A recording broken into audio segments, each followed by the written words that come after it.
The board carefully considered the rezoning request, carefully considered the hard work put in by the Mine Reserve Study Committee and proposed restrictions on that rezoning request. And after a lot of thought and a lot of work, we came up with several restrictions that we feel adequately address the needs, the concerns, and by moving forward with this zoning process, we have done something to help secure the economy in Clayton County for years to come. And so what are the restrictions that are proposed? Well, there are several restrictions involved with underground mining only, well testing, for example, making sure that we have proper emergency management issues covered, several different issues that are involved to help the process move along and move forward in a good, practical way. And your thoughts on some of the concerns and the opposition that we've heard through this process, including today? We've done the best of our ability since we've been in the area to 1969 to address people's concerns, and it's not always possible to completely get everybody to understand, but we try to base what we do on science and facts and understand how we impose upon people and to minimize that to the extent that we can and to illustrate that they don't have a reason to be concerned related to dust and similar items. It's disappointing to hear that the wording that they are using in their amendments to include restrictions are pretty much coming from the document that Pattison Sand turned in as their response to the study committee's final report.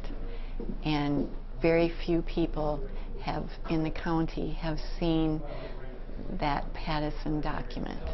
Okay, but some of the things though that you're asking for, that mining activities be kept underground, that there be well monitoring, that there be a setback for vent shafts, I mean, that was approved today. Can you talk about the restrictions that were added and if that adequately addresses your concerns? The condition about the vent shafts, the distance that was voted on was 500 feet.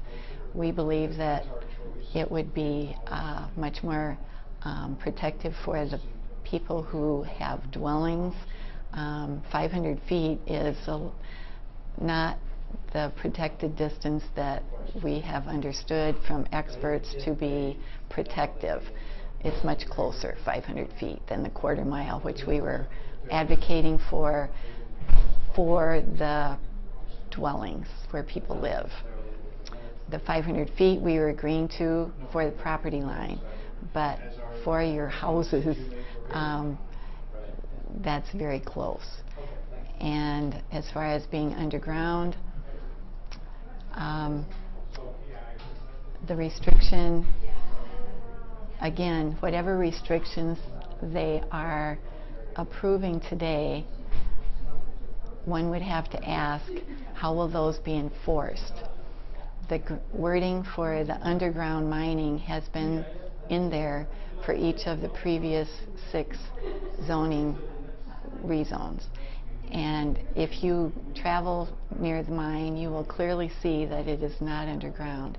This is not being enforced, and so any assurance in these restrictions that this will be underground would have to be approved by enforcement, and we had felt that enforcement and compliance with existing ordinance should occur before any other permitting is allowed.